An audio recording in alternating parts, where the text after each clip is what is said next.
Kita sekarang berada di penghujung dari tahun Hijriyah, berada di bulan Dzulhijjah, salah satu bulan-bulan mulia di dalam agama Islam, yang mana di dalam bulan ini Allah Subhanahu wa taala nyatakan ada 10 hari, yaitu 10 hari awal dari bulan Dzulhijjah merupakan hari yang paling mulia. Karena di 10 hari ini sampai pada hari tasyrik, nggak bisa di-adjust agak jauh dikit, suaranya kencang.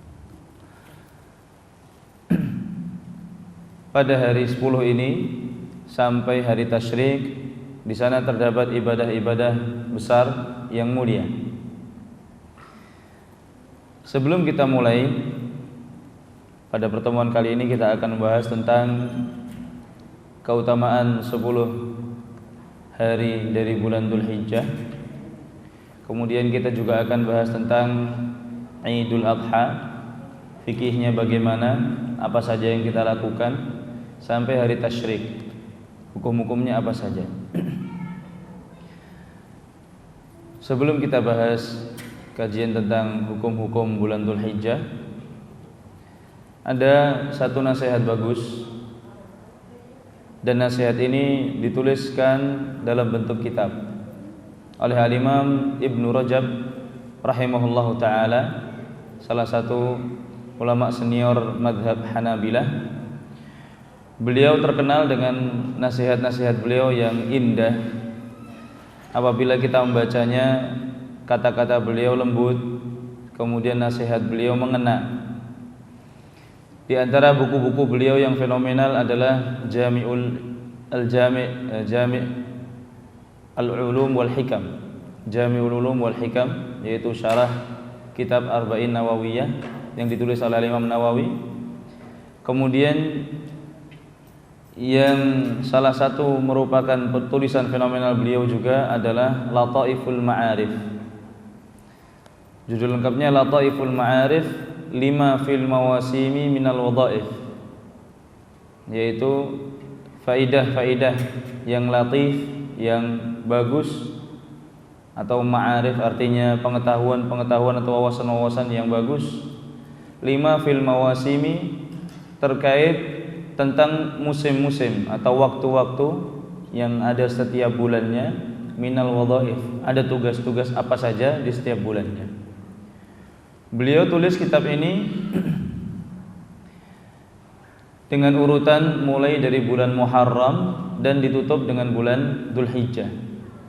Kemudian setelah bulan Dzulhijjah, beliau akhiri kitab tersebut dengan bab tentang nasihat untuk memanfaatkan waktu dan juga nasihat untuk bertaubat. Seakan-akan beliau menulis kitab tersebut sebagai nasihat kepada kita bahwasanya bulan-bulan dan hari-hari ini merupakan umur kita.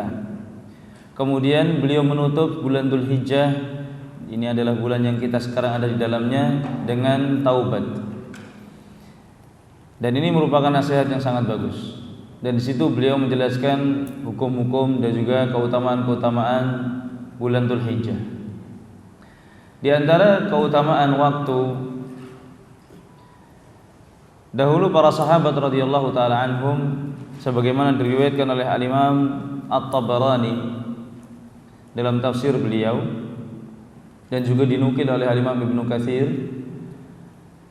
adalah para sahabat ketika mereka bermajelis, mereka mempunyai kebiasaan setelah mereka selesai bermajelis, mereka menutup majelis mereka dengan membacakan surat Wal 'Ashr, innal insana lafi khusr illa alladhina amanu wa 'amilus shalihat wa tawasaw bil haqqi wa tawasaw bis sabr.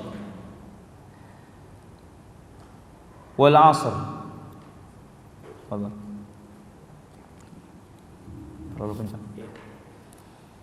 Wal 'Ashr yang artinya demi masa. Innal insana lafi khusr, sesungguhnya semua manusia berada dalam kerugian. Di sini Allah Subhanahu wa taala menjelaskan kepada kita seperti apa kesuksesan sejati dan seperti apa kerugian dan bangkrut yang sebenarnya. Allah Subhanahu wa taala katakan innal insana lafi khusr. Sesungguhnya semua manusia berada dalam kerugian. Illal ladzina amanu.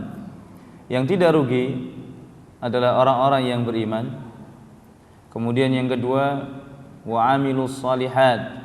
Tidak hanya mereka beriman, meyakini dalam hati, mengucapkan syahadat la ilaha illallah Muhammad Rasulullah dengan lisan mereka. Tidak sampai di situ, namun mereka juga aplikasikan iman tersebut dengan wa amilus shalihat, dengan mengamalkan amalan-amalan yang saleh. Tidak hanya mereka memikirkan diri sendiri, beramal saleh untuk mendapatkan kesuksesan sendiri, namun mereka juga watawasau bil haqqi. Mereka saling menasihati dengan kebenaran. Mereka beramar ma'ruf dan nahi munkar. Ketika mereka melihat ada perbuatan yang wajib yang harusnya dilaksanakan tetapi ditinggalkan oleh masyarakat, mereka perintahkan.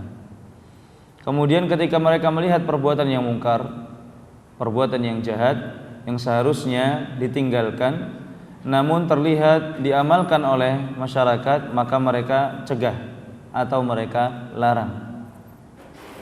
Kemudian tugas apabila kita mencari kesuksesan sendiri, kesuksesan pribadi, maka ini mudah. Adapun kita sebagai pemimpin atau membantu orang lain sukses, tentunya ini tugas yang lebih berat. Oleh karena itu Allah Subhanahu wa taala menutup dengan watawasau bis sabr, dan mereka juga saling menasihati dalam kesabaran. Sabar ketika mengamalkan amalan yang saleh, sabar ketika meninggalkan maksiat.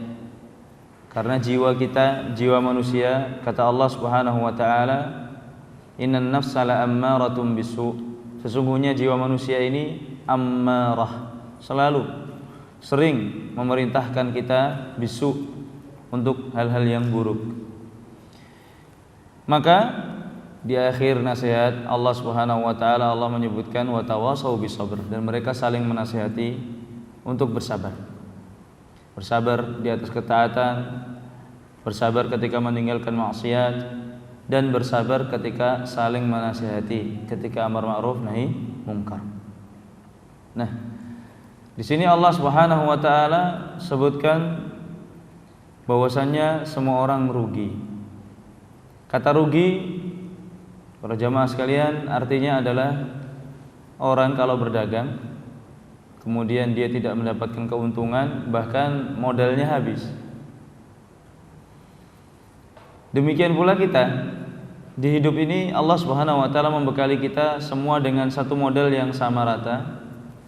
Tidak ada yang lebih, tidak ada yang kurang. Apa modal tersebut? Modal tersebut adalah waktu. Oleh karena itu Allah Subhanahu wa taala bersumpah dengan wal 'asr, demi waktu, demi masa. Nah, di sini Allah Subhanahu wa taala memberikan semua manusia, yang miskin, yang kaya, yang cerdas, yang enggak cerdas, yang sakit, yang cacat, yang sehat, semua sama. Satu hari mendapatkan 24 jam. Maka orang yang rugi adalah orang yang tidak memanfaatkan 24 jam tersebut dengan baik, dengan amal saleh, dan dia justru menyia-nyiakan waktu yang Allah karuniakan kepadanya. Maka itulah yang Allah Subhanahu wa taala maksud innal insana lafi khusr. Sesungguhnya semua orang berada dalam kerugian. Kita lihat para sahabat, ada yang masuk Islam padahal umurnya sudah tua, sudah masuk 50, ada yang masuk 60. Namun subhanallah, kita hidup di dunia ini yang dilihat oleh Allah Subhanahu wa taala sebagaimana disabdakan oleh Rasulullah SAW, innamal a'malu bil khawatim. Sesungguhnya amalan kita ini tergantung akhirnya. Maka kita insyaallah berdoa dan memohon kepada Allah Subhanahu wa taala, memohon agar diberikan istiqomah, agar kita bisa melaksanakan amal saleh hingga akhir hayat kita. Para jamaah yang dirahmati oleh Allah, Berhubungan dengan kita berada pada bulan Dzulhijjah, maka kajian kali ini insyaallah kita akan bahas tentang yang pertama, keutamaan 10 hari awal Dzulhijjah. Kemudian amalan-amalan apa saja yang ada dalam 10 hari ini. Kemudian kita akan bahas tentang Id, hukum-hukum salat Id. Kemudian apa saja yang kita lakukan di hari Id, hari raya tersebut. Kemudian hukum-hukum yang berkaitan dengan hari tasyrik. Kemudian juga kita akan membahas tentang hukum-hukum kurban dan juga hewan seperti apa yang kita gunakan untuk berkorban, dan juga hewan seperti apa yang tidak boleh atau tidak sah digunakan untuk berkorban.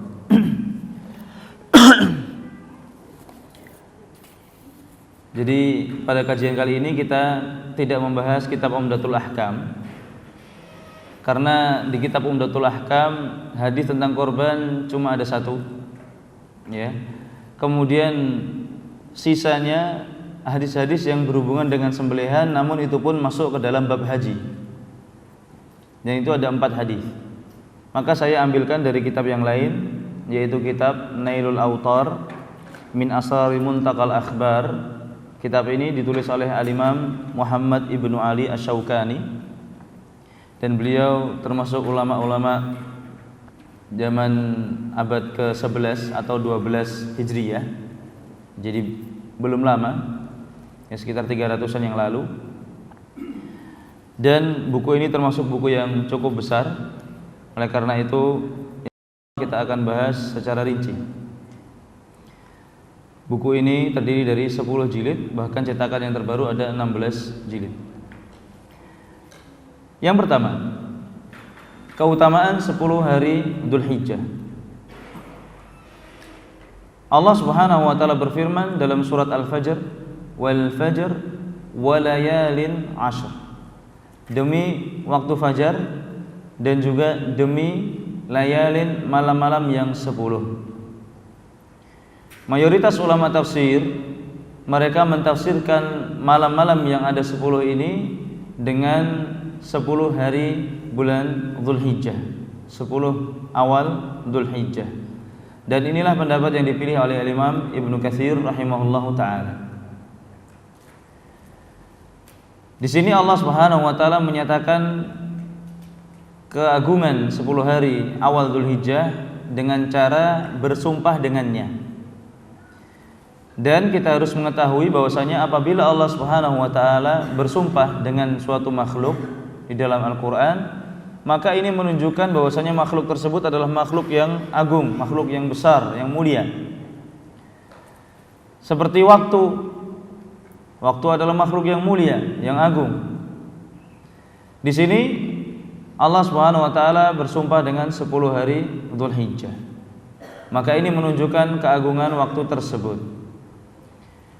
Ditambah lagi Rasulullah sallallahu alaihi wasallam bersabda, "Ma min ayyamin al-'amalu salihu fihinna khairun min ashri Dzulhijjah." Tidak ada hari-hari, kata Rasulullah sallallahu alaihi wasallam, yang mana amal saleh di dalam hari-hari tersebut lebih baik dibandingkan 10 hari bulan Dzulhijjah. Para sahabat radhiyallahu anhum mereka bertanya, "Wahai Rasulullah, walal jihad? Jihad juga enggak lebih baik ya apabila dilakukan di selain 10 hari ini?" Kata Rasulullah SAW, "Walal jihad." Jihad pun tidak bisa menandingi amalan soleh di 10 hari Dzulhijjah ini. Illa, kata Rasulullah SAW, kecuali rajulun, ada seseorang yang berangkat perang membawa harta dan raganya, kemudian lam yarji' min dzalika bi syai'in, tidak pulang dari peperangan tersebut dengan apapun. Nah, baru ini pahalanya bisa sama atau lebih. Ya, belum tentu lebih juga. Bisa sama atau lebih. Hadis ini sangat jelas menunjukkan kepada kita bahwasannya 10 hari di awal bulan Dzulhijjah ini adalah hari-hari yang agung. Hari-hari yang besar, Allah Subhanahu wa taala melipat gandakan amal saleh, pahalanya tidak tertandingi sekalipun oleh jihad, sekalipun oleh amalan jihad. Rasulullah SAW dalam hadis yang lain menambahkan dalam redaksi yang lain, fa'aktsaru fihi minat tahlil wat takbir wat tahmid. Maka perbanyaklah dalam 10 hari ini dengan amalan yang pertama tahlil. Apa itu tahlil? Tahlil adalah mengucapkan la ilaha illallah. Wat takbir, dan juga mengucapkan takbir. Apa itu takbir? Allahu akbar. Kemudian tahmid, yaitu alhamdulillah. Kata para ulama, amalan-amalan yang disebutkan oleh Nabi SAW berupa zikir-zikir ini hanya sebagai contoh saja, bukan pembatasan. Beliau tidak membatasi bahwasanya amalan yang dilakukan yang berupa zikir hanya takbir, tahlil dan tahmid, tidak. Tapi semua zikir boleh kita amalkan secara mutlak pada 10 hari ini, ya, dengan harapan Allah Subhanahu wa taala memberikan kepada kita fadilah yang besar yang Rasulullah SAW janjikan tadi. Di antara amalan yang dilakukan juga adalah puasa. Dan puasa ini dilakukan oleh Rasul sallallahu alaihi wasallam, diceritakan oleh salah satu istri Nabi sallallahu alaihi wasallam, dan hadisnya disahihkan oleh Syekh Al-Albani rahimahullah, bahwasanya Rasul sallallahu alaihi wasallam biasanya beliau berpuasa selama 9 hari di awal bulan Dzulhijjah. Ini apabila beliau sempat dan beliau mampu, karena tidak beliau lakukan setiap tahunnya. Sebagaimana Aisyah radhiyallahu anha mengatakan bahwasanya Rasulullah SAW tidak melakukan puasa 10 hari Dzulhijjah, namun beliau hanya melakukan puasa Arafah saja. Namun secara umum puasa masuk ke dalam keumuman hadis yang kita bawakan di awal majelis tadi, bahwasanya ini termasuk amal saleh. Dan termasuk amal saleh yang paling agung adalah puasa, di mana Rasulullah SAW bersabda, barang siapa yang berpuasa 1 hari saja di jalan Allah Subhanahu wa taala, maka Allah Subhanahu wa taala akan menjauhkan dirinya dari api neraka selama 70 tahun. Ya, selama 70 tahun. Sehari balasannya 70 tahun. Perjalanan ke neraka kita dijauhkan 70 tahun. Maka dengan keutamaan ini, puasa yang mutlak kita laksanakan, ditambah lagi dengan keutamaan bulan Dzulhijjah, maka ini lebih besar. Apalagi kita laksanakan ketika Senin dan Kamis misalkan, dan niatnya kita selain puasa Senin Kamis, kita juga mengharapkan pahala yang dijanjikan oleh Nabi SAW di awal bulan Dzulhijjah. Kemudian di antara amalan-amalan yang mulia yang dapat dilakukan pada 10 hari ini adalah ibadah haji dan umrah. Ibadah haji dan umrah. Namun tentunya pada zaman sekarang ini untuk melaksanakan kedua ibadah ini di 10 hari Dzulhijjah ini tidak mudah. Ya, bahkan di Indonesia harus mengantri bertahun-tahun. Ya. Meskipun untuk sekedar umrah misalkan, enggak haji, sehari aja susah. Karena memang kaum muslimin sudah mulai banyak di seluruh penjuru dunia datang ke Makkah untuk melaksanakan manasik haji. Dan manasik haji dimulai dari tanggal 8 Dzulhijjah atau yang disebut dengan Yaumut Tarwiyah. Hari Tarwiyah, kaum muslimin mulai berangkat dari Mina, kemudian mereka tanggal di 9 wukuf di Padang Arafah. Dan pada tanggal 9 ini ketika para jamaah haji wukuf di Arafah, disunahkan untuk kita yang tidak berada di sana untuk puasa, yaitu puasa Arafah. Dan pahala puasa Arafah ini sangat besar juga. Rasulullah SAW bersabda, "Shaumu Arafah ahtasibu biha 'indallah an yukaffira as-sanata al-madiyah wallati ba'daha. Puasa Arafah ini, kata Rasul sallallahu alaihi wasallam, aku berharap kepada Allah dengan puasa Arafah ini agar Allah mengampuni dosa setahun yang lalu dan setahun yang akan datang. Tentunya dosa-dosa yang diampuni ini bukan dosa-dosa besar, karena para ulama sepakat kalau ada dosa besar maka cara untuk menghilangkan atau menghapuskan dosa-dosa tersebut adalah harus menggunakan taubat, ya. Adapun dosa-dosa yang kecil maka Allah Subhanahu wa taala akan hapuskan dengan amal-amal yang saleh. Innal hasanat yudhibnas sayyiat. Sesungguhnya perbuatan-perbuatan yang baik akan menghapuskan perbuatan-perbuatan yang buruk. Selain puasa Arafah pada tanggal 10 kita disyariatkan pada tanggal 10 ini untuk melaksanakan salat Id.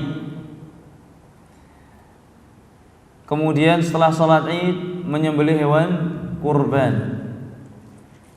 Nah, kita akan bahas satu persatu kegiatan pada tanggal 10. Yang pertama, yustahabbut tajammul lil 'idi. Disunahkan bagi kita untuk tajammul, menghias diri untuk menghadiri Id, hari raya.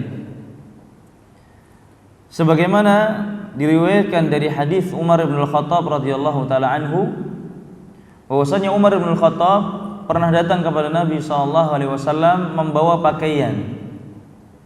Namun pakaian tersebut terbuat dari sutra. Ya, Umar bin Al-Khattab belum tahu bahwasanya pakaian dari sutra adalah haram. Maka dia datang kepada Nabi sallallahu alaihi wasallam dan mengatakan, "Ya Rasulullah, ibta' hadza." Belilah pakaian ini. Ya, engkau bisa gunakan untuk salat Jumat, salat Id, dan ketika engkau menemui utusan-utusan. Kemudian Nabi sallallahu alaihi wasallam mengatakan, "Wahai Umar, pakaian ini," ya, beliau tidak mengingkari masalah menghias dirinya, tapi yang diingkari oleh Nabi SAW adalah jenis pakaiannya. Rasulullah SAW mengatakan, "Ya Umar, hadza thawbu man la khalaqa lahu." Wahai Umar, pakaian ini adalah pakaiannya orang yang enggak akan dapat bagian nanti di mana? Di akhirat. Dan di akhirat pakaian orang-orang mukmin dari sutra, dan sutranya sutra surga. Nah, di sini Al-Imam Asy-Syaukani rahimahullah, beliau mengambil hukum bahwasanya Rasulullah SAW tidak mengingkari masalah menghias diri, ya, dalam momen-momen penting diantaranya hari raya. Yang diingkari oleh Nabi SAW adalah masalah menggunakan baju sutra. Nah, maka di sini disunahkan untuk menghias diri untuk hari raya. Hal ini didukung oleh firman Allah Subhanahu wa taala, "Ya bani Adam khudhu zinatakum 'inda kulli masjid." Wahai anak Adam, gunakanlah perhiasan kalian 'inda kulli masjidin, setiap kalian mau sujud. Maksudnya apa? Setiap mau salat. Ya, setiap mau salat. Kemudian yang kedua, dilarang membawa senjata pada hari raya kecuali ada hajah, ada keperluan, seperti takut karena ada musuh, ya, maka dibolehkan membawa senjata. Karena hari-hari ini termasuk hari-hari yang harus dihormati, hari sukacita, bukan waktunya untuk berperang. Kecuali apabila kita takut akan diserang, maka dibolehkan membawa senjata. Hadis ini diriwayatkan juga dari sahabat Umar tadi, lanjutan dari hadis yang tadi. Rasulullah SAW juga menjelaskan tidak boleh membawa senjata kecuali apabila diperlukan. Nah, diantaranya kalau Idul Adha terutama, ya, kita bawa pisau, golok, segala macam untuk menyembelih. Namun ini kategorinya juga bukan termasuk senjata untuk perang juga. Ini senjata untuk menyembelih binatang dan berbeda dengan senjata untuk perang. Masalah yang ketiga, Disunahkan bagi kita untuk keluar melaksanakan salat Id dengan berjalan kaki. Ya, dengan berjalan kaki, tidak menaiki kendaraan. Dan ini adalah kebiasaan Rasulullah sallallahu alaihi wasallam sebagaimana diriwayatkan dari istri-istrinya. Beliau ketika hari raya selalu keluar ke musalla Id dalam keadaan berjalan kaki, tidak berkendara. Salah satu hikmah disyariatkan berjalan kaki ketika menghadiri hari raya atau salat Id adalah untuk menunjukkan syiar kaum muslimin. Kita bertebaran keluar semuanya sambil mengucapkan takbir, Allahu Akbar, Allahu Akbar, La ilaha illallah, Allahu Akbar, walillahil hamd, sambil bertakbir sambil jalan. Ya. Ini kalau kaum muslimin melaksanakan amalan ini semuanya, insya Allah akan terlihat, subhanallah, Islam agama yang penuh dengan wibawa. Islam besar, Islam agung. Namun disayangkan ini banyak ditinggalkan pada hari kita sekarang ini. Banyak orang yang berangkat ke mushola Id menggunakan kendaraan. Ya. Nah, disunahkan kita para jamaah sekalian untuk berjalan kaki, untuk menampakkan, ya, memunculkan bahwasanya ini loh Islam, ini syiar Allah, ini takbir. Kami ini sedang mengagungkan syiar Allah. Nah, sambil berjalan kaki berangkat menuju tempat salat Id disunahkan untuk bertakbir. Dan ini takbir muqayyad. Ya, takbir yang lafadznya tadi kita baca dan sering kita dengar juga ketika Id, baik itu Idul Fitri ataupun Idul Adha. Allahu Akbar, Allahu Akbar, bisa 2 kali atau 3 kali Allahu Akbar, Allahu Akbar, Allahu Akbar. Kemudian ditambah dengan tahlil la ilaha illallah, Allahu Akbar, kemudian terakhir tahmid walillahil hamd. Ini mulai dilaksanakan sejak pagi hari tanggal 9 Dzulhijjah. Pada subuh sudah boleh kita mengucapkan takbir ini. Dan ini adalah pendapat Al-Imam Asy-Syafi'i rahimahullahu taala. Takbir ini kita laksanakan sampai salat asar di hari tasyrik ketiga.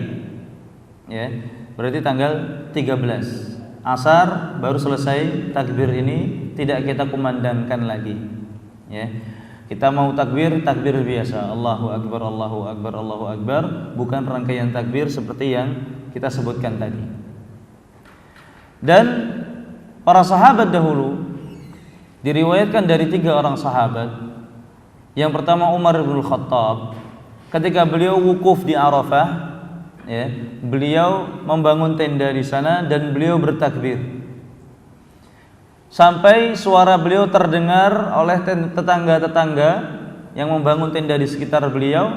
Akhirnya padang Arafah dan Makkah seluruhnya, ya, kata rawi hadis tersebut, tartajju takbira, menggema dengan takbir.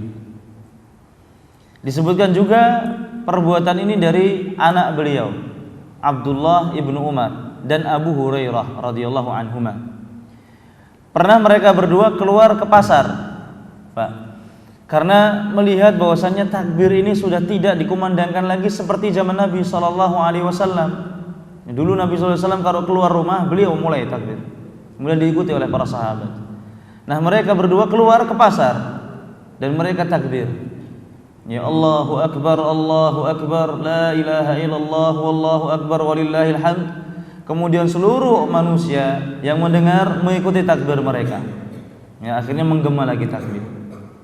Nah, kita minimalnya, ya, setelah tahu hadis-hadis ini, kita amalkan, ya, kita ajak orang-orang yang terdekat kita, keluarga kita, anak kita, ya, istri kita ajak takbir, rumah kita minimal. Baik. Kemudian berikutnya yang keempat, masyru'iyatu khurujin nisa ilal musalla. Disyariatkan juga para wanita untuk keluar ke musalla Id, ke tempat salat Id. meskipun mereka sedang haid, sedang dipingit, tetap disyariatkan untuk keluar. Bahkan salah satu sahabat wanita mengatakan kepada Nabi SAW, "Wahai Rasulullah, di antara kami ada yang tidak punya jilbab." Maka Rasulullah SAW katakan apa? "Litulbisaha ukhtuha." Hendaklah saudarinya meminjamkan jilbab kepadanya. Ini anjuran yang sangat kuat dari Nabi SAW untuk para wanita agar mereka keluar juga menyaksikan keagungan hari raya tersebut. Jadi para wanita yang haid tetap hadir. Cuman mereka tidak ikut salat. Mereka berbaris di belakang musalla Id, tempat salat. Jadi ini shaf laki-laki, kemudian belakangnya shaf wanita. Wanita-wanita yang tidak ikut salat karena mereka haid harus di barisan yang paling belakang. Karena wanita yang haid tidak boleh untuk hadir di masjid, tidak boleh juga untuk hadir di musalla Id. Naam. Meskipun para ulama berselisih apakah keluarnya para wanita ini, terutama yang haid, hukumnya wajib atau sunnah.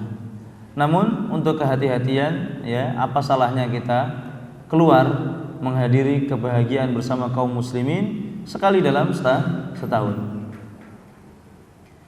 Kemudian sebelum berangkat menuju salat Id, apabila Id hari rayanya adalah hari raya Idul Fitri, maka disunahkan sebelum keluar menuju musalla untuk makan dahulu.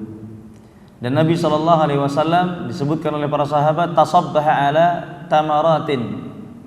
Beliau tasabbaha, sarapan menggunakan tamr, yaitu korma. Dan beliau makan kormanya witir, ganjil, 3, 5, 7, yang penting ganjil. Nah, ini kalau Idul Fitri. Apa hikmahnya kita sarapan dahulu kalau Idul Fitri? Hikmahnya ya sesuai dengan nama hari raya tersebut, hari raya Fitr. Apa artinya Fitr? Fitr adalah berbuka. Karena pada hari raya Idul Fitri diharamkan berpuasa. Ketika Allah mengharamkan puasa, maka kita sebagai orang muslim bergegas untuk memenuhi hukum yang telah Allah tentukan. Kalau Allah haramkan maka saya makan. Nah gitu. Ya. Jadi supaya kita ini terlihat di hadapan Allah Subhanahu wa taala sebagai hamba yang berlomba-lomba untuk kebaikan. Ketika Allah haramkan berpuasa maka saya segera makan. Ba'da subuh langsung makan. Karena waktu mulai puasa adalah setelah terbit fajar. Kita makan di situ. Nah, kemudian kita berangkat ke musalla Id. Berbeda halnya pada hari raya Idul Adha. Pada hari raya Idul Adha, Rasulullah SAW justru melarang kita untuk makan. Dan Rasulullah SAW mengatakan, pada hari Idul Adha janganlah kalian makan sampai nanti kalian makan dari sembelihan kalian. Ya. Jadi sunnahnya kalau Idul Adha kita berangkat tanpa makan. Kemudian salat Id, ya, kita sembelih hewan kita, kemudian langsung kita masak. Ya, kita makan dari hewan tersebut. Nah, terkait dengan masalah ini, maka faedah selanjutnya nomor 6 adalah disunahkan untuk segera dalam melaksanakan salat Id, terutama salat Idul Adha. Ya. Karena orang-orang belum makan ini. Ya. Kalau bisa segera di awal waktu duha langsung di situ salat takbiratul ihram, kemudian khutbahnya juga singkat, kemudian kita sembelih, kemudian kita makan. Atau kita siapkan makanan dari rumah. Nah, kemudian tempat salat Id, di mana kita salat Id? Ada dua pendapat. Pendapat yang pertama, dan ini pendapat mayoritas ulama, salat Id dilaksanakan di tanah lapang. Ya, salat Id dilaksanakan di tanah lapang. Dan inilah yang dilakukan oleh Rasul sallallahu alaihi wasallam ketika di Madinah. Namun ketika beliau sallallahu alaihi wasallam berada di Makkah, ya, di akhir haji beliau, haji wada, beliau salat Id di masjid. Para ulama di sini berbeda pendapat menjelaskan dua hadis ini. Hadis yang pertama, ketika beliau di Madinah selalu keluar masjid, nggak pernah salat di masjid. Adapun hadis yang mengatakan bahwasanya Rasulullah SAW pernah salat di masjid ketika di Madinah karena hujan, maka ini hadis lemah. Karena masjidnya nggak ada atapnya juga, sama aja, ya kan? Nggak ada atapnya, di luar juga nggak ada atapnya. Terus ngapain masuk masjid? Ya, atapnya kan tidak menghalangi air. Nah, dan ini juga hadis lemah. Para ulama berselisih di sini. Jumhur mengatakan, mayoritas para ulama mengatakan asalnya salat Id itu di luar masjid. Karena salah satu tujuan kita tadi disyariatkan untuk jalan kaki, untuk takbir, supaya menampakkan kepada dunia bahwasanya sekarang adalah harinya Islam. Kalau saja kita 17 Agustus keliling karnaval, Pak, baris berbaris, kenapa kita hari raya enggak? Ya. Malahan 17 Agustus itu ada sumbangan-sumbangan. Idul Fitri dan Idul Adha kita enggak melakukan seperti itu. Nah, ini sudah mulai terkikis sunnah-sunnah Islam. Nah, ini mayoritas ulama mengatakan demikian. Bagaimana dengan hadis yang Rasul SAW salat di masjid ketika di Makkah? Para ulama mengatakan karena tanah lapang yang ada di Makkah sempit, nggak cukup. Ya, justru masjidnya yang lebih luas di sana ketika Rasul SAW haji. Dan ketika itu jamaahnya ya, para sahabat ingin menyaksikan haji bersama Rasul SAW. Nah, ini kata para ulama, mayoritas mereka mengatakan seperti ini. Adapun Al-Imam Asy-Syafi'i, beliau punya pandangan lain. Beliau mengatakan Rasul SAW tidak sholat di masjid karena masjidnya ketika itu sempit. Sebaliknya, ya, karena masjidnya sempit, sedangkan jamaah yang sholat bersama Rasul SAW sangat banyak, ya. Bahkan Masjid Nabawi ketika itu masih kecil, nggak cukup. Sedangkan para sahabat ingin menyaksikan salat Id bersama Rasulullah SAW, akhirnya mereka salat di luar. Nah, adapun ketika di Makkah masjidnya gede, maka Rasulullah SAW salat di dalam.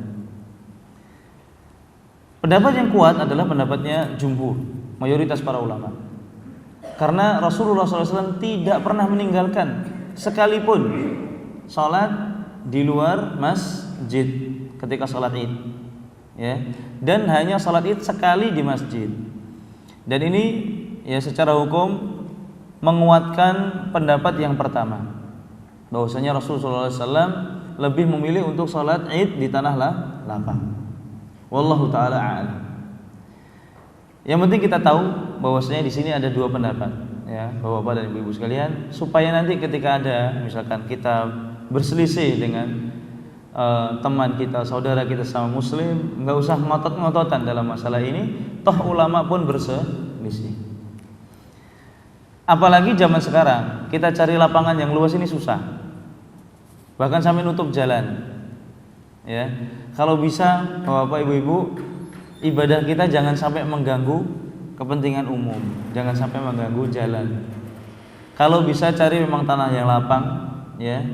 Kalau memang jalan di situ tidak dipakai dan kita diizinkan oleh pemerintah, tidak apa-apa insya Allah. Namun ahsannya lebih baik ya kita cari yang tidak mengganggu kepentingan umum.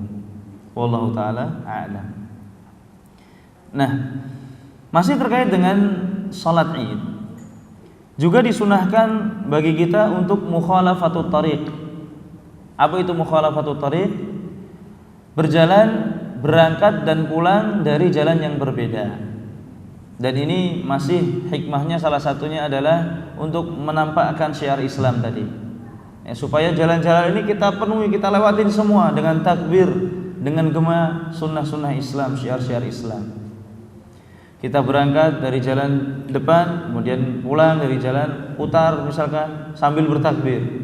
Apalagi Idul Adha, takbirnya masih berlanjut, nggak putus. Tidak seperti Idul Fitri. Idul Fitri takbirnya selesai ketika imam naik untuk melaksanakan sholat. Adapun Idul Adha masih lanjut sampai hari tasyrik. Ya, masih kita pulang dengan melaksanakan takbir Allahu Akbar, Allahu Akbar, la ilaha illallah, Allahu Akbar, walillahil hamd. Nah, kemudian masalah yang ke-10, waktu sholat Id. Kapan sholat Id dimulai dan kapan berakhir, atau kapan batas akhir sholat Id? Para ulama bersepakat, ijma', semuanya mengatakan waktu sholat Id adalah waktu sholat duha. Dimulai dari munculnya matahari setinggi tombak dan berakhir ketika waktu sholat zuhur. Ini waktu sholat Id. Bagaimana apabila seseorang ketinggalan, Pak? Kemudian dia datang ke mushola Id, kemudian menemukan ya masyarakat sudah selesai. Apa yang dia lakukan? Qadha atau gugur? Qadha salat, khutbah sendiri, salat sendiri, dan gugur, ya, sudah gugur. Tidak ada lagi kewajiban bagi dia untuk mengulangi salat Id, apalagi salat sendirian. Nah, makanya kita cari yang terdekat, Pak. Nggak usah jauh-jauh keluar kota. Kadang-kadang ada orang yang sholat Id aja milihnya keluar kota. Bahkan sampai saya pernah ditanya, gimana kalau kita waktu kita mengisi pengajian tentang adab-adab berangkat ke masjid. Kita bahas waktu itu tentang kalau imam sudah mulai melaksanakan sholat, sedangkan kita masih di luar, apakah kita lari atau kita jalan santai? Jawabannya apa? Jalan santai, ya, karena kita nggak boleh tergesa-gesa sehingga menghilangkan khusyuk. Tetap santai. Akhirnya ada yang tanya, kalau saya keluar kota sholat Id, ya, kemudian takut telat, ngebut boleh nggak? Yang bertanya saya, ajib antum, ngapain antum sholat Id harus keluar kota? Emang di daerah antum nggak ada? Ya, kenapa harus keluar kota? Nah, ini juga kadang-kadang kita mengklaim bahwasanya di tempat saya sholatnya di masjid, nggak di tanah lapang. Ya.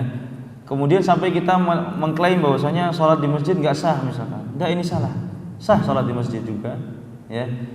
Kalau kita mengambil pendapat jumhur, maka hanya masalah afdol atau tidak afdol, itu saja. Bukan masalah sah dan tidak sah.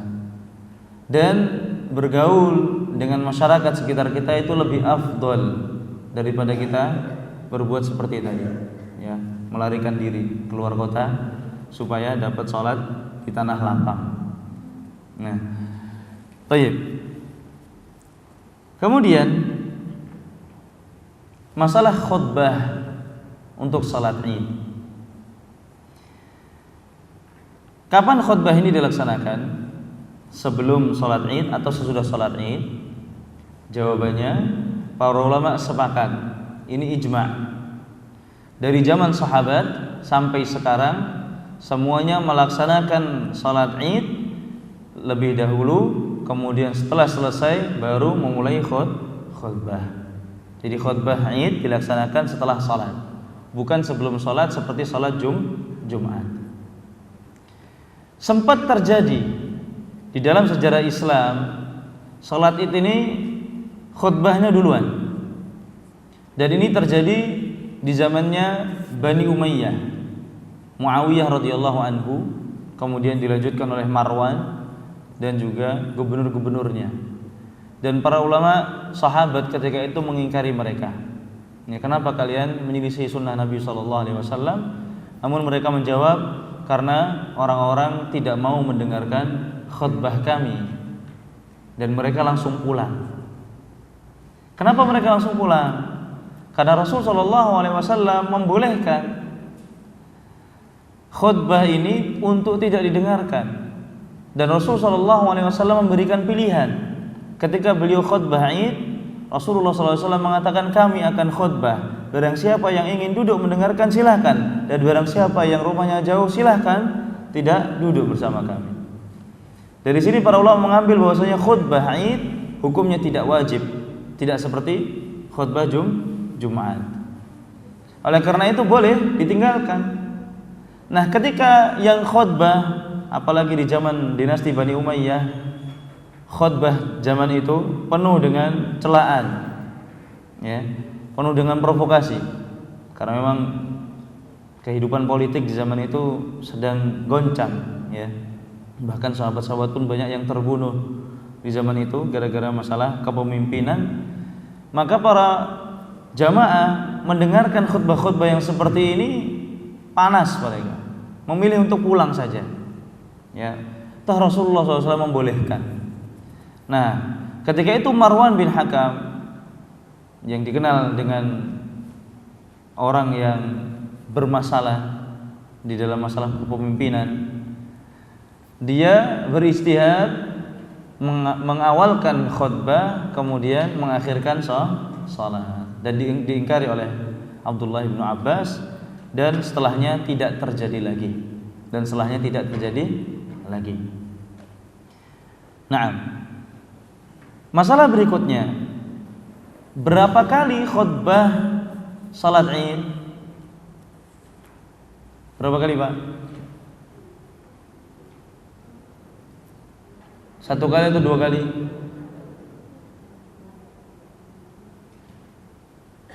Lupa. Setahun sekali soalnya jadi lupa. 1 kali, Pak.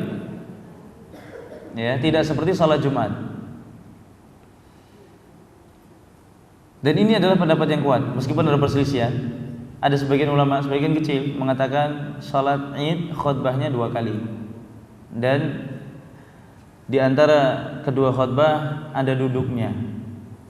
Namun hadis yang berkaitan dengan duduk di antara 2 khutbah ketika salat Id adalah hadis yang lemah, sebagaimana dijelaskan oleh Al-Hafidz Ibnu Hajar, kemudian juga dijelaskan oleh Imam Syaukani dalam kitab ini Nailul Autar.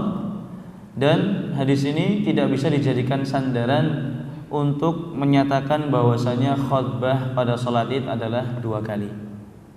Bahkan Rasul SAW beliau ketika salat Id, beliau menasihati jamaah secara umum, kemudian beliau datang ke shaf wanita karena suara beliau ingin lebih didengar, dan beliau menasihati jamaah wanita.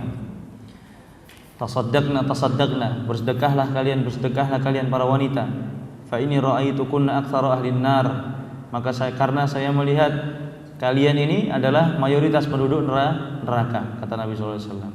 Maka ketika itu para sahabat wanita melepas gelang-gelang mereka, ya, anting, kalung dari emas, kemudian disedekahkan kepada Rasul SAW. Nah, ini yang dilakukan oleh Nabi SAW, bukan 2 khutbah. 1 khutbah, cuma yang 1 beliau khususkan untuk wanita. Baik. Kemudian, apakah ketika kita mau mulai salat Id kita kumandangkan adzan dan iqamat ataukah tidak? Jawabannya tidak. Ya. Tidak pernah dari zaman dulu sampai sekarang kita dengar kaum muslimin mengumandangkan adzan, tidak pula dengan iqamah ketika salat Id. Dan ini adalah sunnah untuk salat Id.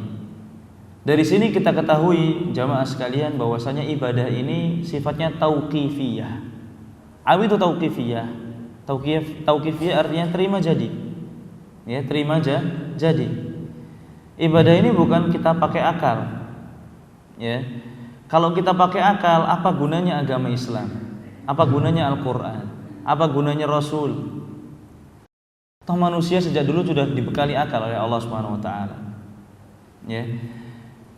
Rasul SAW datang untuk menjelaskan agama. Dan karena agama ini tidak bisa menggunakan akal kita, maka kita harus taat kepada apa yang dikatakan oleh Nabi sallallahu alaihi wasallam. Tidak boleh kita melaksanakan ibadah yang menyelisih apa yang diajarkan oleh Nabi sallallahu alaihi wasallam. Apakah itu sebabnya, waktunya, tempatnya, bilangannya, ukurannya, kemudian jenisnya, ada 6 hal nggak boleh kita menyelisih. Misalkan sebabnya, ya, sebab salat zuhur misalkan adalah tergelincirnya matahari dari tengah langit, ya, sedikit mengarah ke barat, di situ wajib salat zuhur. Kemudian kita ingin mengadakan ibadah salat dengan sebab yang lain selain sebab-sebab yang diajarkan oleh Rasul sallallahu alaihi wasallam. Misalkan ketika, ya, matahari mulai naik sedikit, kita salat 4 rakaat selain salat duha misalkan. Ini enggak boleh. Karena sebab ini tidak diajarkan oleh Nabi sallallahu alaihi wasallam. Salat tahiyatul masjid misalkan. Salat ini digunakan untuk menghormati masjid. Nah, ada orang datang ke rumah gurunya, kemudian dia salat 2 rakaat.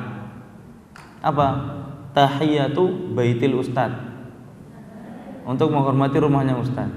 Enggak ada, ya, enggak boleh. Ini sebab yang tidak diajarkan oleh Rasul sallallahu alaihi wasallam. Yang kedua, tempatnya. Tawaf, Bapak Ibu-ibu, di mana? Di Ka'bah. Ada orang tawaf keliling pohon. Ada orang tawaf keliling batu di kolam renang. Ini di Indonesia ada semua ini yang saya sebutkan. Di Banten ada batu Quran namanya. Itu kalau bulan Syawal orang-orang tawaf situ, cari jodoh sambil berendam.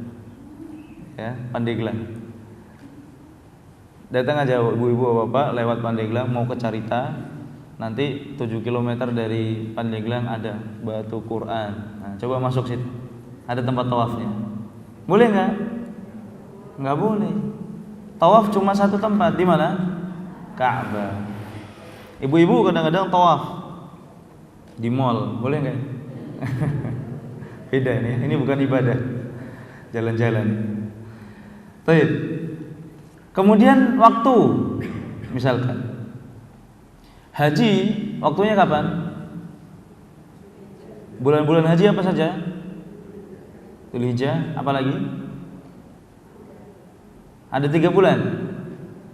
Allah Subhanahu wa taala berfirman, Al-hajju asyhurun ma'lumat. Haji itu berada pada bulan-bulan yang sudah diketahui. Sudah diketahui, Pak. Yang pertama dimulai dari bulan Syawal, Dzulqa'dah dan Dzulhijjah. Jadi Bapak-bapak kalau mulai misalkan haji tamattu', kan haji ada 3 macam. Ada ifrad, ada qiran, ada tamattu'. Kalau kita hajinya tamattu', dan ini haji yang paling afdal, haji tamattu' ini diawali dengan ibadah manasik umrah dulu, kemudian kita tahallul, kemudian tanggal 8 yaum tarwiyah, hari tarwiyah, baru kita masuk manasik haji, ihram lagi. Maka kalau kita mau tinggal lama, misalkan punya visa yang 3 bulan misalkan, maka kita datang di bulan Syawal, ya, atau nyambung dari bulan Ramadan habis iktikaf langsung haji, ya, lebaran di sana, itu sudah boleh ihram ketika bulan Syawal. Ihram dengan niat haji. Kita umrah dulu, kemudian tahallul, ya, seperti biasa, hidup seperti biasa, kemudian kita sambung hajinya pada bulan Dzulhijjah. Ada orang mengatakan itu daripada banyak yang mati nanti ketika lempar jumrah, coba hajinya dikasih 2 kloter, yang 1 bulan Dzulhijjah, yang 1 bulan Muharram misalkan. Boleh nggak? Nggak boleh. Ya, karena ini ibadah yang sudah ditentukan waktunya oleh Nabi Sallallahu Alaihi Wasallam. Kemudian yang keberapa? Keempat, tata caranya. Ya, salat misalkan, Pak. Kita salat itu takbir dulu, kemudian doa istiftah, kemudian baca Al-Fatihah, baca surat-surat yang lain, ruku', i'tidal, sujud. kita balik, misalkan sujud dulu, kemudian ruko, kemudian i'tidal, baru berdiri, baru takbir. Boleh nggak? Nggak boleh. Nah, ini juga sudah diajarkan oleh Nabi SAW. 4, 5 bilangannya. Salat subuh 2 rakaat, salat zuhur 4 rakaat. Ada orang mengatakan, saya kalau zuhur capek habis kerja, saya ganti aja. Kalau zuhur 2 rakaat, subuh kan bangun tidur masih segar 4 rakaat. Boleh enggak? Nggak boleh juga. Yang terakhir jenisnya, korban. Ya, saya duit banyak ini, beli kuda buat korban, boleh? Nggak boleh. Saya nggak punya duit, saya korban pakai ayam, nggak boleh juga, karena jenisnya sudah ditentukan dalam syariat kita. Ingat ini 6 hal. Yang pertama, saya ulangi, sebabnya harus sesuai dengan ajaran Nabi. Yang kedua, tempatnya. Yang ketiga, waktunya. Yang keempat, tata caranya. Yang kelima, bilangannya. Yang keenam, jenisnya. Ya, jenisnya harus sesuai dengan ajaran Nabi SAW. Kalau tidak boleh, tidak sah. Dan nanti akan kita bahas. Termasuk diantaranya adzan dan iqamah. Ya. Salat yang ada adzan dan iqamahnya cuma salat 5 waktu. Tarawih ada nggak? Nggak ada. Nggak ada adzan, nggak ada iqamah, juga nggak ada panggilan-panggilan yang lain. Shollu sunnat tarawih dan seterusnya, nggak ada. Ya. Saya pernah ngimami salat tarawih di salah satu masjid di Madiun. Kira-kira 3 tahun atau 4 tahun yang lalu. Diundang untuk ngimami salat, saya datang. Kemudian saya katakan kepada Bilalnya, nanti kalau saya yang imamin nggak usah ya solu. Oke, siap. Bilalnya siap. Saya maju. Kemudian jamaah ribut. Bilalnya dicolek-colek. Ayo, solu sunat dan seterusnya. Bilalnya bilang, kata Ustaz tidak boleh. Ya sudah, diam, akhirnya tenang. Kita sholat selesai. Kan ada kultum, ya kan? Kita kultum. Di kultum saya nanya, bapak-bapak ada yang mau nanya? Akhirnya mereka menanyakan tentang tadi, kejadiannya tadi. Kenapa kok nggak pakai Bilal dan seterusnya? Ya, maka di situ saya katakan bahwasanya ini termasuk ibadah yang tidak ada contohnya dari Nabi SAW. Saya cuma bertanya, kalau memang ada ya di kitab fikih yang mana, mazhab apa? Kemudian saya tanyakan, kenapa kita nggak adzan aja atau iqamah untuk menandakan sholat akan segera dimulai? Boleh nggak saya ganti itu dengan iqamah? Mereka jawab nggak boleh. Kenapa? Nggak ada contohnya. Ya emang ini ada contohnya? Enggak juga. Akhirnya nggak diundang lagi. Tapi tahun depan akhirnya setelah dialog dan seterusnya, alhamdulillah kita ngimami lagi di sana. Nah, ini bapak-bapak ibu-ibu sekalian, jadi kita memang ketika beribadah harus di atas ilmu. Apakah betul seperti itu ajaran Nabi SAW ataukah tidak? Termasuk adzan dan juga iqamah. Kemudian selesai salat Id, kita melaksanakan korban, menyembelih hewan korban. Yang pertama, hewan apa yang kita sembelih? Dan ini adalah kesepakatan para ulama, ada 3 jenis hewan. Yang pertama, kambing, ya, domba, kambing dengan segala macam jenisnya. Kemudian yang kedua, sapi. Yang ketiga, onta. Ada perselisihan sedikit di kalangan para ulama tentang yang paling afdol. Mayoritas ulama mengatakan yang paling afdal unta karena yang paling mahal. Kemudian sapi, kemudian kambing. Adapun Imam Malik mengatakan yang paling afdal dengan kambing. Kenapa? Karena beliau berlandasan kepada hadis bahwasanya Rasulullah SAW itu kalau korban beliau menggunakan kambing.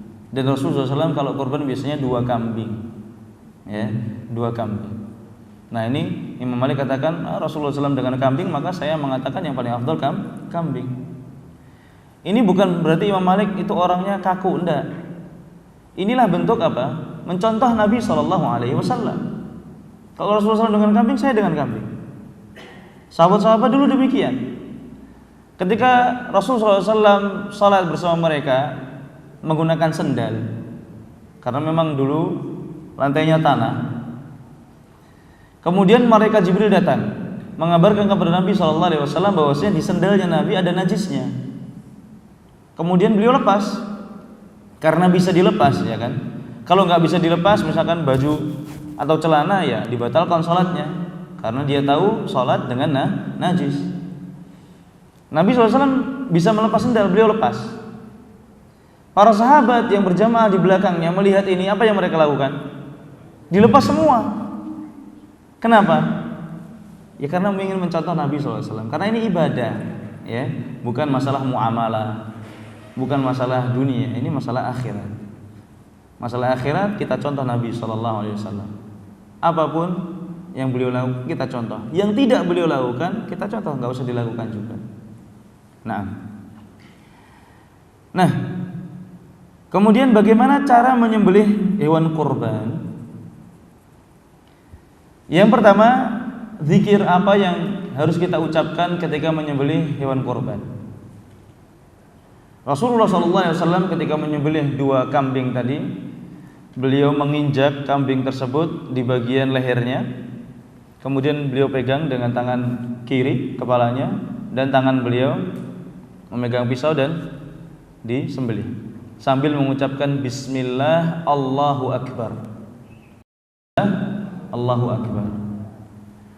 Kemudian beliau mengucapkan setelahnya Allahumma hadza anni wa an ummati. Ya Allah, kambing ini pahalanya untuk saya dan untuk umat saya. Subhanallah, Nabi SAW enggak lupa umatnya. Hadza anni wa an ummati. Ini kambing yang pertama. Kambing yang kedua, beliau sembelih lagi Bismillah, Allahu Akbar, Allahumma hadza anni wa an ahli baiti. Ini untuk saya dan untuk keluarga saya. Inilah yang disunahkan ketika kita menyembelih. Dan disunahkan untuk menyembelih sendiri, karena ini ibadah, Pak. Kalau bisa kita beresin semuanya, kan ibadah, ya. Masa kita pengen pahala kita diambil orang lain, ya. Menyembelih ini ibadah. Kalau bisa, Pak, kita sembelih sendiri, kita kulitin sendiri, kita masak, kita bagi, atau kita bagi mentah, ya. Ini pahalanya lebih besar. Tapi kalau kita tidak mampu, boleh kita nyewa orang misalkan, atau minta bantuan panitia korban yang memberikan bantuan secara gratis, ataupun tidak gratis kita bayar lebih afdal. Atau gratis lebih afdal? Gratis saja? Enggak, bayar aja. Ini ibadah loh, ya, bayar aja. Nah, bayar. Kemudian setelah disembelih, dagingnya, bapak-bapak, ibu-ibu sekalian, boleh dimakan sendiri atau harus dibagikan? Boleh dimakan sendiri. Semuanya juga boleh, ya. Cuma disunnahkan untuk sedekah. Kalau kita makan sendiri menyelisih sunnah. Tapi apakah dosa? Jawabannya enggak, ya.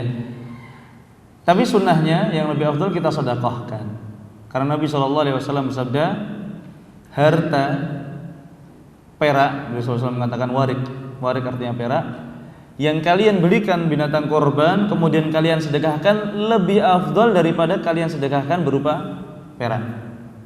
Dan ini menunjukkan besarnya keutamaan hewan korban. Kan sama-sama sedekah, Pak. orang sedekah pakai fulus langsung sama dibelikan kambing. Kata Rasulullah SAW, yang lebih banyak pahalanya yang dibelikan kambing, karena kita nggak mudah, ya kan, nyembelih dulu, ngurusin dulu, kemudian kita bagikan, apalagi sampai dimasakkan, ya, plus nasinya, lauk pauk komplit kita bagikan, subhanallah. Nah, kemudian di antara pahala juga tentang pahala sembelihan ini, para sahabat dahulu bertanya kepada Rasulullah SAW, ya Rasulullah, ma hadhil adahi, ini apa sembelihan-sembelihan ini? Karena orang-orang Madinah ketika itu di awal-awal datangnya syariat Islam, mereka belum pernah nemui ajaran seperti ini, ya. Yang faham ajaran seperti ini orang mana? Makkah. Karena orang Makkah hidup menggunakan syariatnya Ibrahim alaihissalam. Orang Madinah tidak faham. Makanya orang-orang di Madinah tanya, ma hadhil adahi, sembelihan-sembelihan ini apa wahai Rasulullah? Kata Nabi SAW, sunnatu abikum Ibrahim. Ini adalah sunnahnya bapak kalian, yaitu Ibrahim. Kemudian Rasulullah SAW menjelaskan pahalanya itu untuk setiap bulu yang ada di binatang tersebut, satu kebaikan bagi orang yang berkorban. Satu bulu yang menempel. Kemudian para sahabat bertanya lagi, wasuf ya Rasulullah, bagaimana dengan domba yang bulunya banyak itu? Rasulullah SAW mengulangi lagi, setiap satu bulu satu kebaikan, ya. Bulunya banyak, yang gede, yang lebat, binatangnya gede. Nah, ini yang lebih afdal. Kemudian apa syarat binatang yang digunakan untuk korban? Yang pertama, umurnya. Rasulullah SAW mengatakan, la tadbahu illa musinnah, janganlah kalian menyembelih kecuali musinnah, yang sudah 1 tahun lebih, 1 tahun atau 2 tahun, itu yang sudah boleh disembelih. Illa an ya'sura alaikum, kecuali kalian sulit mendapatkan umur ini, ya, maka tidak apa-apa di bawah 1 tahun. Misalkan kita udah muter-muter Pak cari kambing, nggak ada yang umur segini, adanya di bawah 1 tahun, ya, tapi nggak boleh kecil-kecil amat, nggak sah.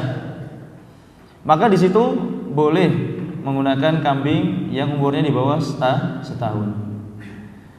Namun kalau zaman sekarang, alhamdulillah, ya, teknologi sudah berkembang, kita bisa pesan kemana-mana, bahkan dagang kambing juga online sekarang, ya, kita bisa milih, kambingnya sudah difotoin, cakep-cakep. Nah, milih ini insya Allah nggak ada masalah zaman kita. Mau dikirim dari kota luar kota juga bisa, alhamdulillah. Kemudian selain umurnya, kita juga harus memperhatikan tentang kesehatan kambing tersebut, atau sapi atau onta.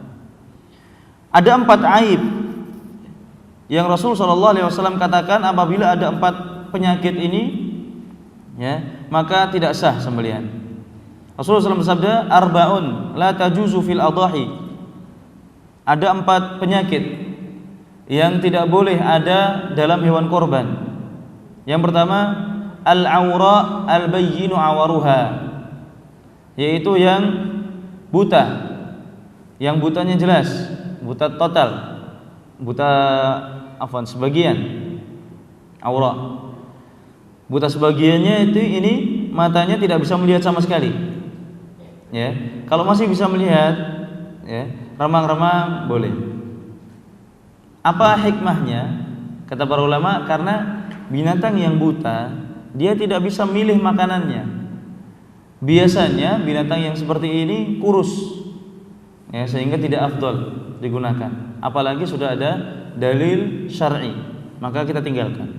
Yang kedua, wal maridatul bayyin maraduha, dan yang penyakitan, yang penyakitnya parah, kata Nabi SAW. Yang ketiga, wal arja'ul bayyinu dhala'uha, dan yang pincang, yang pincangnya parah. Yang keempat, wal kasirul lati la tunqi, dan yang sudah tua, yang tidak ada sumsumnya lagi. Nah, itu tidak boleh digunakan untuk korban. Adapun kalau kita sudah membeli dalam keadaan sehat, qaddarallah pas diantar, ya, misalkan patah kakinya, padahal kita sudah mengeluarkan uang, maka ini menurut fatwa para ulama tidak masalah. Karena memang kesalahan ini terjadi bukan karena kita, ya. Cuma ini kesalahan teknis, maka tetap kita sembelih. Tetap kita sembelih dan itu boleh. Karena memang kita beli dalam keadaan sehat, kemudian Allah Subhanahu wa taala mentakdirkan ini ada musibah, maka tetap kita gunakan untuk berkorban. Terkait orang yang kurban, Rasulullah SAW katakan,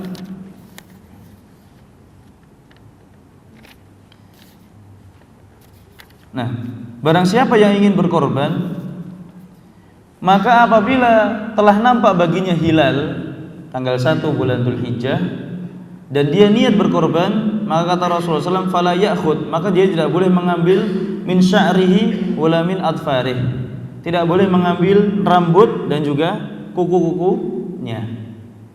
Kukunya nggak boleh diambil, rambutnya nggak boleh diambil. Mulai dari tanggal 1 sampai dia menyembelih hewan korbannya. Larangan ini para ulama katakan hukumnya haram. Sesuai dengan kaidah usul fikih, al-aslu fin nahyi at-tahrim. Asal hukum larangan adalah haram. Sebagian yang lain mengatakan hukumnya makruh, tidak sampai kepada derajat haram, karena ini masuk dalam bab adab kata mereka. Namun yang paling kuat pendapat yang pertama, karena tidak ada yang memalingkan hadis ini dari keharaman tadi, dan tidak ada yang meriwayatkan ada sahabat atau suatu waktu Nabi SAW potong rambut atau mengambil kuku, ya, yang bisa kita gunakan untuk memalingkan hadis tadi larangan menjadi dari hukum haram menjadi hukum makruh. Namun semuanya sepakat kalau seandainya ini dilakukan, orang yang mau berkorban kok potong kuku, ya, sebelum dia berkorban atau mencukur rambut, ini tidak berpengaruh terhadap sah atau tidaknya sembelihan dia, tetap sah. Cuma dia berdosa karena dia menyelisihi larangan. Ya. Wallahu taala a'lam.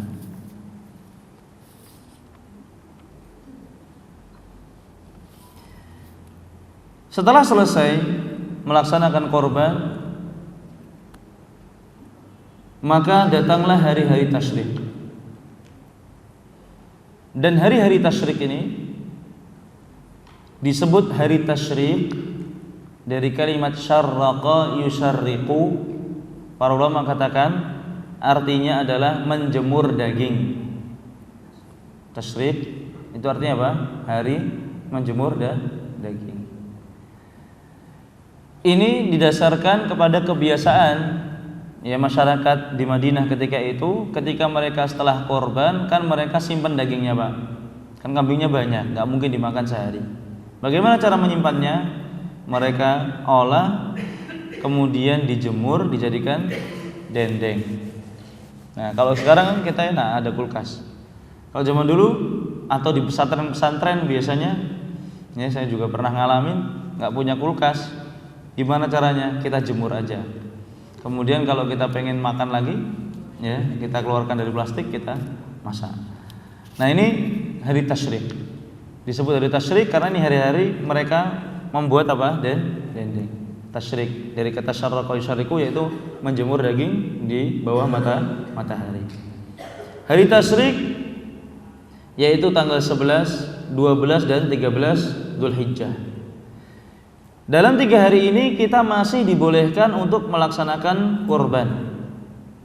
Dimulai dari setelah salat Id sampai asar hari ke-13 dari bulan Dzulhijjah. Dan di situ juga masih disyariatkan takbir-takbir muqayyad setelah salat. Zikir kita Allahu Akbar, la ilaha illallah, Allahu Akbar, walillahil hamd.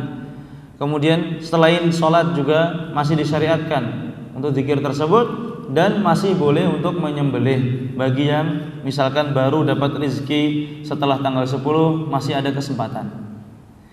Hanya saja kalau kita menyembelihnya sebelum waktu itu atau setelah waktu itu, ini tidak boleh. Karena ini termasuk ibadah yang waktunya sudah ditentukan oleh syariat, seperti halnya haji dan sholat. Kalau keluar waktu nggak boleh. Nah, kecuali misalkan kambingnya hilang, Pak. Sudah beli kambing, hilang. Ketemunya tanggal 14. Disembelih nggak? Sembelih, korban. Karena dia tadi sudah ada, cuman ada keadaan ya, emergensi, hilang kan. Maka ini dihukumi seperti qadha. Seperti apa? Qadha. Wallahu taala a'lam. Yang terakhir, kambing satu itu menurut mayoritas ulama cukup untuk satu orang. Adapun unta dan sapi bisa digunakan untuk 7 orang. Ini untuk menggugurkan kewajiban. Kalau kita katakan menyembelih korban hukumnya adalah wajib. Ya. Namun mayoritas ulama mengatakan hukumnya sunnah, tidak sampai kepada derajat wajib, tapi sunnah yang muakkad. Di satu hadis Rasulullah SAW menyatakan, "Man kana lahu sa'ah falam yudhi fala yaqrabanna musallana."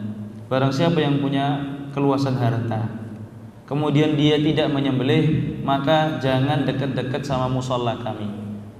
Ini kata Nabi SAW. Dalam hadis masalah potong kuku dan rambut tadi, Rasulullah SAW mengatakan man arada, barang siapa yang mau menyembelih. Nah, seakan-akan hadis ini menjelaskan bahwasanya hukumnya tidak wajib seperti hadis yang pertama, tapi hadis hukumnya sunnah. Karena Rasulullah mengatakan siapa yang mau. Berarti kan seakan-akan ada pilihan. Dan juga para ulama menyebutkan dulu banyak sahabat yang sengaja nggak mau korban waktu Idul Adha. Kenapa? Supaya masyarakat, terutama Umar bin Khattab dan juga Abu Bakar, mereka nggak korban. Supaya masyarakat Muslim faham bahwasanya ini hukumnya sunnah bukan wajib. Dan ini kekhawatiran sahabat, Pak. Mohon dimengerti. Sahabat-sahabat itu sangat khawatir apabila ada sebuah ibadah yang asalnya hukumnya sunnah, kemudian gara-gara mereka orang-orang menyangka hukumnya menjadi wajib. Bahkan Rasulullah juga demikian. Salat tarawih, Pak, ya hukumnya kan sunnah. Rasulullah SAW nggak sholat, nggak keluar untuk mengimami para sahabat. Kenapa? Khawatir nanti dianggap wajib. Itu dilakukan juga oleh para sahabat. Ya, khawatir dianggap wajib, akhirnya mereka tidak menyembelih. Nah, kalau kita katakan misalkan ini wajib, maka menggugurkan kewajiban setiap orang yang sudah mampu itu kalau kambing hanya untuk satu orang, bisa menggugurkan kewajiban korban satu orang, dan kalau sapi ataupun unta menggugurkan kewajiban korban bagi 7 orang. Hal ini berbeda dengan yang kita sebutkan tadi, masalah Rasulullah SAW mengatakan Bismillah Allahu Akbar, Allahumma hadza anni wa an ummati. Ini untuk saya dan untuk umat saya. Apa maksudnya? Ini maksudnya pahalanya, bukan masalah menggugurkan kewajiban. Dan ini dalil bagi ulama yang mengatakan bolehnya kita menghadiahkan pahala. Pahala ini ya seperti benda-benda milik kita yang lain bisa dihadiahkan. Di antara dalilnya ini masalah apa? Kurban. Rasulullah SAW mengatakan Allahumma hadza anni wa an ummati. Ya Allah, pahalanya ini hadiah untuk saya dan juga untuk umat saya. Nah, wallahu taala alam. Ini yang bisa kita bahas pada kesempatan kali ini tentang kurban, hari tasyrik, dan juga 10 hari bulan Dzulhijjah. Ya, ada sedikit mungkin yang terlewat atau belum kita sebutkan, ya bisa ditanyakan di sesi pertanyaan. Ada beberapa hikmah yang belum kita sebutkan. Yang ada 2 hikmah besar. Yang pertama, kenapa 10 hari ini dan hari tasyrik pahalanya dilipat gandakan oleh Allah Subhanahu wa taala, tidak seperti bulan Ramadan? Para ulama mengatakan karena kebanyakan manusia lalai dari 10 hari ini, tidak seperti bulan Ramadan. Di bulan Ramadan semuanya memang nuansanya nuansa ibadah, ya. Tapi kalau ini bukan, nggak terasa, bahkan kadang-kadang kita ini sudah hari-hari ibadah, apalagi hari tasyrik. Hari tasyrik ya hari-hari makan, hari raya. Nah, maka di sini Allah SWT memberikan pahala yang berlipat ganda. Kemudian ada hikmah yang kedua yang belum kita sebutkan, yaitu kenapa kita dilarang memotong kuku dan juga memotong rambut. Ada dua pendapat dari para ulama. Yang pertama, mereka mengatakan bahwasanya karena orang yang berkorban Allah ampuni dosanya. Nah, supaya Allah SWT mengampuni dosa semua yang ada di tubuh kita ini, enggak kita potong rambut kita, enggak kita potong kuku kita, dan jangan ada di antara anggota tubuh kita ini sama sekali yang hilang selama hari pertama sampai menyembelih, supaya semuanya mendapatkan ampunan Allah SWT. Ini yang pertama. Yang kedua dikatakan oleh Imam Nawawi. Imam Nawawi mengatakan bahwasanya kenapa kita dilarang? Kata beliau, supaya mirip dengan orang-orang ihram. Orang ihram kan nggak boleh cukur rambut, nggak boleh cukur kuku, nggak boleh cukur potong kuku, ya. Kemudian bahkan mereka harus menampilkan kerendahan mereka di depan Allah SWT. Puncaknya di hari Arafah, mereka tidur beratapkan langit, beralaskan bumi.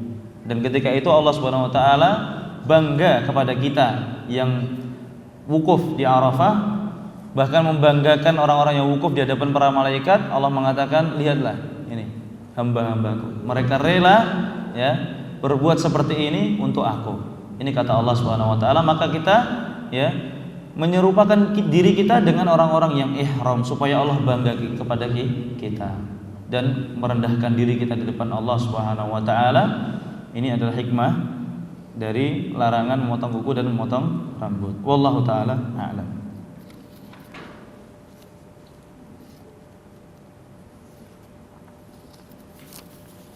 Ada beberapa pertanyaan. Yang pertama, Assalamualaikum warahmatullahi. Anak-anak boleh ikut kurban? Jawabannya boleh. Kalau dia, yang pertama, kalau dia punya harta. Namun kalau anak-anak ini belum masuk usia balik, maka tidak wajib. Ya. Kalau kita katakan hukum korban wajib, ya, misalkan kita ambil pendapat hukum korban yang wajib, maka kalau dia belum balik, kemudian dia pakai uang sendiri, misalkan dapat warisan, ya, atau dia nabung. Masya Allah, anak yang seperti ini, ada anak kecil nabung buat korban. Misalkan ada, kemudian dia beli kambing untuk korban, dia tetap dapat pahala, cuma tidak menggugurkan kewajiban. Kalau kita katakan korban wajib. Nanti ketika dia balik, dia wajib korban lagi kalau mampu. Ya, seperti haji, Pak. Haji itu wajib sekali seumur hidup. Nah, kalau ada anak kecil haji belum balik, ikut haji, dapat pahala, tetap dapat pahala. Orang tuanya juga tetap dapat pahala karena dia ngajak anaknya. Namun haji ini tidak menggugurkan kewajiban sekali seumur hidup tadi. Kenapa? Karena syaratnya belum terpenuhi, yaitu apa? Balik. Wallahu ta'ala a'lam. Yang kedua, mana yang lebih utama jika di hari Id? Seorang istri pergi ke masjid untuk sholat Id atau tinggal di rumah untuk menyiapkan hidangan dan beresin rumah? Mohon nasihatnya. Yang lebih utama dua-duanya. Tanggal 9 masak, tanggal 10 keluar. Wallahu a'lam. Iya kan, Bu? Atau pesen aja. Insya Allah nggak susah-susah amat. Memang mau masak apa? Atau beli nasi uduk insya Allah di tetangga jualan. Kemudian kita sholat. Masalah keutamaan ya ikhwah, tentu keutamaan keluar sholat itu lebih afdol daripada ibu-ibu masak di rumah. Ya, lebih afdol. Masak bisa nanti. Nah, atau bisa sebelumnya tanggal 9, kan masak malam-malam bisa. Kemudian tanggal 10 siap-siap kita berdandan dengan dandanan yang syar'i, nggak boleh pakai minyak wangi untuk para wanita, ya, kecuali di depan suaminya. Kemudian keluar ke musalla Id, ya, untuk menghadiri tadi syiar Islam, Ini lebih afdal, digabungkan dua-duanya. Adapun milih salah satu, kayaknya kita nggak perlu milih karena untuk menggabungkan dua kegiatan ini sangat mungkin. Wallahu a'lam. Assalamualaikum, ada pertanyaan saya ada dua. Yang pertama, seorang ingin berkorban tetapi belum akikah, dahulukan yang mana? Mohon tunjukkan dalilnya. Yang pertama, akikah ini kewajiban siapa? Orang tua. Kalau korban kewajiban kita, maka kita dahulukan apa? Korban, bukan akikah. Akikah kewajiban orang tua, bukan kewajiban kita. Apa hadis tentang akikah? Man kana lahu maulud falyuqa anhu. Kata Nabi SAW, barang siapa yang diberikan karunia anak oleh Allah SWT, maka hendaklah dia akikahi. Ya, an gulamin syah. Kalau anaknya laki-laki, syatun, satu kambing. An gulamin syatani, dari anak laki-laki 2 kambing. Ya, wa anil jariyah syah, dan untuk anak perempuan satu kambing. Siapa yang wajib? Orang tuanya, bukan kita. Wallahu a'lam. Itu pun belum lagi ada para ulama mengatakan kalau sudah 7 hari lewat gugur kewajibannya. Karena memang akikah ini ibadah yang waktunya ditentukan oleh Allah, yaitu 7 hari setelah kelahiran. Sebagian ulama ada yang mengatakan kalau nggak mampu hari ke-7, hari ke-14. Kalau nggak mampu hari ke-14, hari ke-21, setelah itu gugur kewajibannya. Karena dia sudah tergolong tidak mampu. Dan ini termasuk ibadah yang berhubungan dengan kemampuan. Ya, kalau sudah tidak mampu maka gugur. Seperti haji, Pak. Kita nggak mampu haji sekarang maka gugur. Dan kita tidak mampu seumur hidup ya gugur, nggak dosa. Ya, adapun kurban, maka itu kewajiban kita dan kita dahulukan. Yang kedua, ketika seorang sedang sakaratul maut, kemudian ia melafadzkan la ilaha illallah, apakah orang tersebut langsung ditempatkan dalam surga tanpa hisab? Wallahu alam, saya tidak tahu. Intinya Rasulullah SAW mengatakan, man kana akhiru kalamihi la ilaha illallah dakhalal jannah. Barang siapa yang akhir ucapannya adalah la ilaha illallah, maka dia akan masuk surga.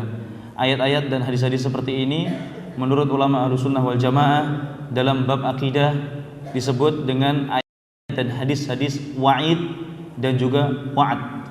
Jadi ada dalil-dalil yang sifatnya ancaman dan janji.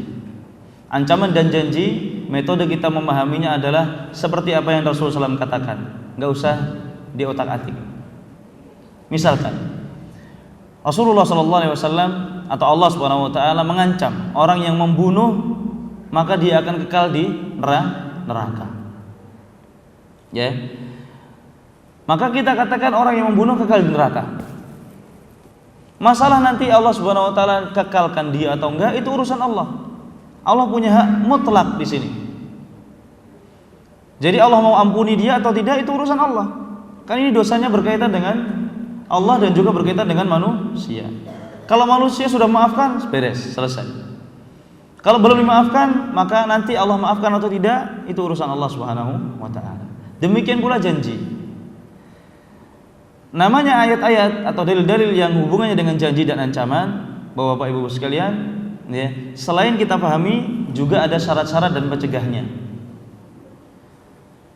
Ada yang mencegah, ini orang sudah berbuat maksiat, Allah nyatakan dosanya ini. Tapi ada yang mencegah, misalkan dia nggak tahu hukumnya, maka dia tidak mendapatkan dosa, ya kan? Ada yang melakukan amalan baik, apakah langsung dapat pahala? Belum tentu.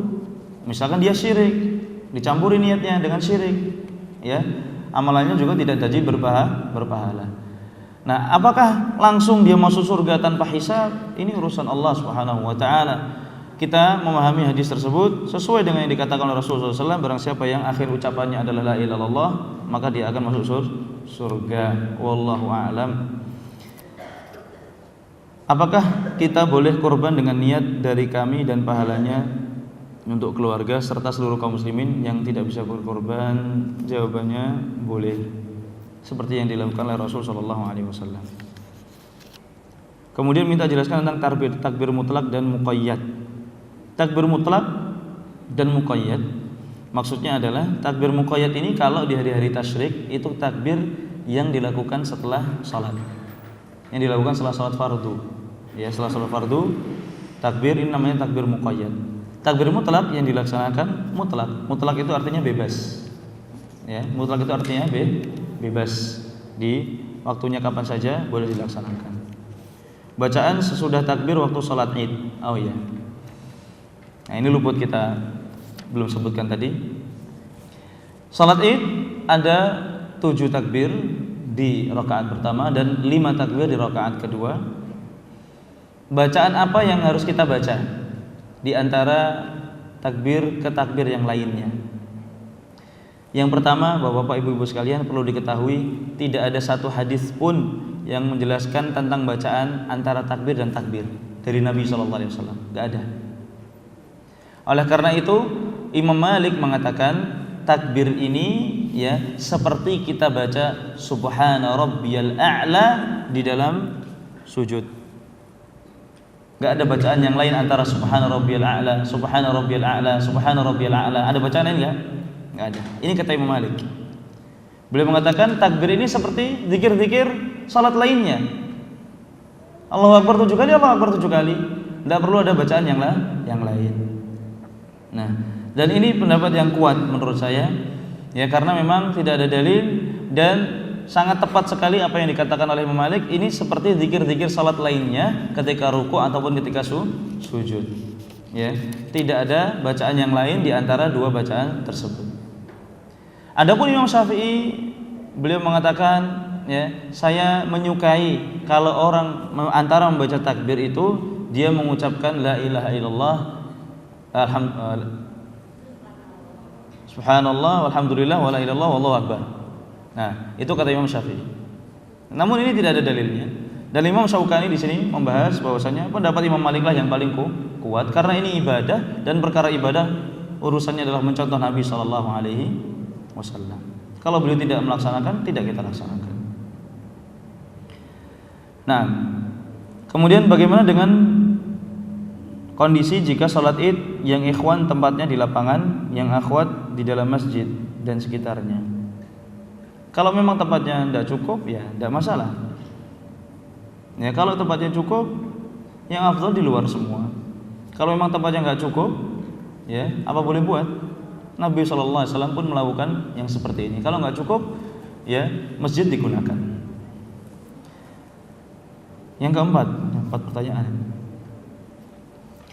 Bolehkah menyembelih kurban dengan mengucapkan pahalanya untukku dan untuk karyawanku? Karena kami mempunyai banyak karyawan. Ya, kalau saja Rasulullah SAW mengatakan untuk umat, ngapain kita pelit-pelit untuk karyawan saja? Umat sekalian, ya, keluarga, umat Islam yang hidup, yang mati, semuanya kalau bisa, ya. Wallahu a'lam.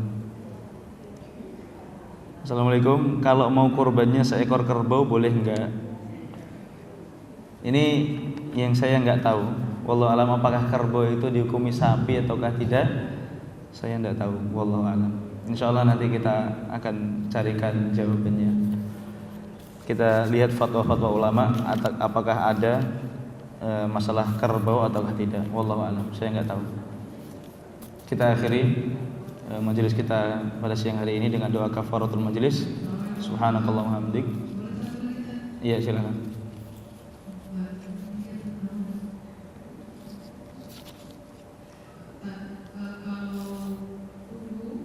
Kuku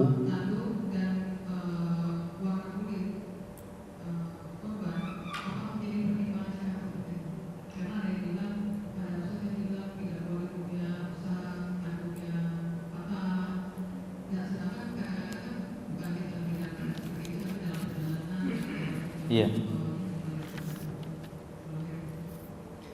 Nah, masalah kuku binatang dan juga tanduknya, saya bacakan hadisnya. Di sini Imam Syaukani membawakan satu hadis dari Ali radhiyallahu anhu. Qala, beliau berkata, naha Rasulullah sallallahu alaihi wasallam, Rasulullah sallallahu alaihi wasallam bersabda, Rasulullah SAW melarang an yudhha bi'a'dabil qarni wal udhuni. Rasulullah SAW melarang seseorang menyembelih kurban dengan yang tanduknya patah dan telinganya putus atau sobek. Qala Qatadah, berkata Qatadah ini perawi hadis. Fa dzakartu dzalika li Sa'id bin Musayyib. Qatadah Ibnu Di'amah As-Sadusi, beliau adalah tabi'ut tabi'in, berkata kepada gurunya, bertanya tentang hadis ini, yaitu Sa'id bin Musayyib. Sa'id bin Musayyib ini adalah tokoh besar di kalangan para tabi'in dan beliau tinggal di Madinah. Faqala, maka Sa'id bin Musayyib menjelaskan batasan pecahnya itu seperti apa yang nggak boleh, ya. Ini pertanyaannya, cuma nggak disebutkan, cuma ini jelas dari jawabannya. Sa'id bin Musayyib menjawab, al-adbu an-nisfu fa akthar. Yang nggak boleh kalau patahnya atau sobeknya setengah lebih. Rawahul khamsah. Hadis ini diriwayatkan oleh 5 maksudnya kutubus sittah kecuali Imam Ahmad. Ya, kecuali Imam Ahmad. Wa sahhahahu Tirmidzi, dan disahihkan oleh Imam Tirmidzi. Lakin Ibnu Majah lam yadhkur qaula Qatadah ila akhirih. Akan tapi Imam Ibnu Majah tidak menyebutkan fatwanya atau pertanyaan Qatadah dan fatwanya Sa'id bin Musayyib.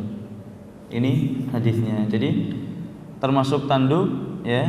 Kalau kita beli dalam keadaan tanduknya sempurna, kemudian terjadi di jalan, maka hukumnya seperti yang kita sebutkan tadi.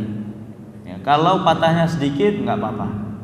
Karena Rasulullah SAW di hadisnya Barra bin Azib tadi sudah menyatakan pincang, sakit, buta, itu pun kalau parah.